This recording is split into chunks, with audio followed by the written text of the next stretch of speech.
Mannok's cement plant at Ballyconnell was a hive of activity during the planned shutdown at the start of the year, with a series of significant upgrades and repairs carried out across the site.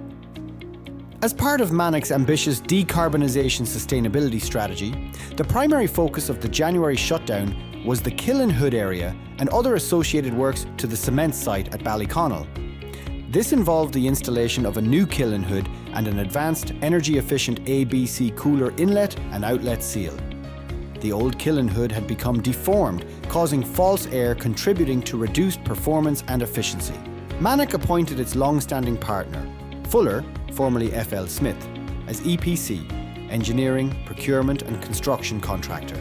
Fuller supplied the Kiln hood and cooler inlet and outlet seal.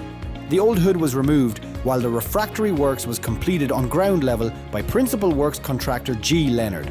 The lift operation was expertly managed by Dublin Crane Hire using their 700-ton crane, who ensured the complex lift was executed safely and accurately. The plant has already achieved improved thermal efficiency, with the thermal substitution rate from coal to SRF increasing significantly. The new ABC Cooler Inlet has eliminated the formation of snowmen, the solidified buildup of molten clinker in the grate, which can obstruct clinker flow. This has reduced downtime and improved overall production reliability. We had valued support from a range of trusted contractors, ensuring the works were delivered on time, on budget, and safely.